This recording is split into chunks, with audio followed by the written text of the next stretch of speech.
Over and over and over again, we see that as we exchange the truth for a lie, evil reigns within us.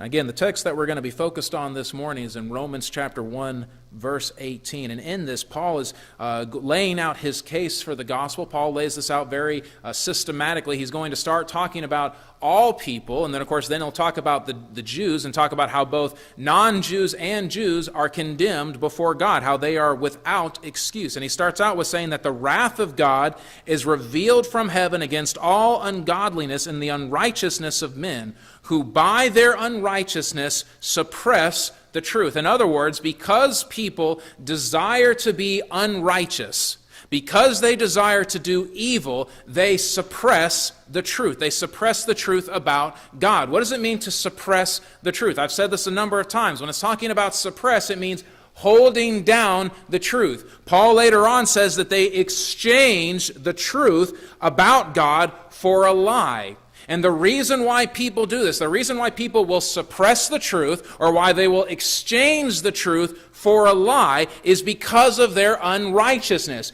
John also talks about this when he says that those who do evil love the darkness. They do not want to come into the light of truth, but instead they want to remain in the darkness. Why? Because their deeds are evil.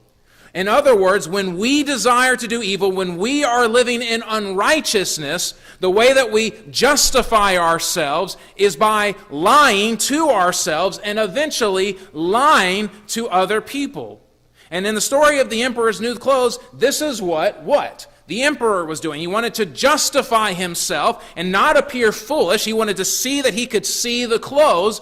And so he didn't want to show that he actually didn't see anything. And so what did he do? He lied. He was afraid of looking shameful. And so he lied to himself. And the ironic thing is that in the attempt to avoid looking shameful, he actually ended up looking shameful by walking around with no clothes on.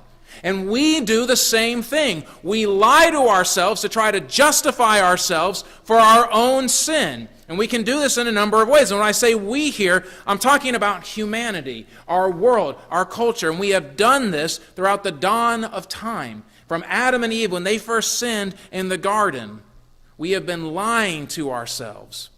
We have not been honest. Adam had to exchange the truth of God's word to him.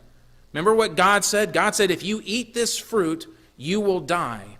And Adam exchanged that truth for Satan's lie. What was the lie that Satan said? You shall not die. And it was a lie. Because when Adam ate of that fruit, what? Death has reigned in Adam from now, or from then until now. What Satan says was a lie. But because Adam wanted to be like God, because he wanted the knowledge of good and evil, he exchanged that truth that God had given him for the lie that Satan offered him. In many ways, we do the same thing today. There are many people in the world today who have exchanged the truth about what God says about sexual morality, and they have exchanged that, what? For the lie. That if you live a certain way, that here are going to be the consequences for these actions. Here's what this leads to. This is not good. This is wrong. And they've exchanged it for what? The lie. It's a lie when they've said. It's liberation. You're being liberated from the shackles of the past to go and live a sexually debased life.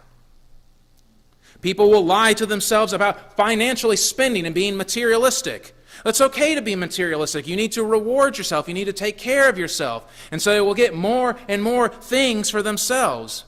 And they've exchanged the truth of what God says about materialism, about how all this stuff that you have, it is worthless when you die. You cannot carry it with you. It will not outlast you. And so rather than investing in the eternal things, rather than investing in those who are coming after them, and rather than investing in the kingdom of heaven, where the rust cannot destroy, where the mice cannot eat, and where the thief cannot steal, they invest in temporal things. They have exchanged the truth of God for a lie. Celebrate things now. Reward yourself now. Spend your money now.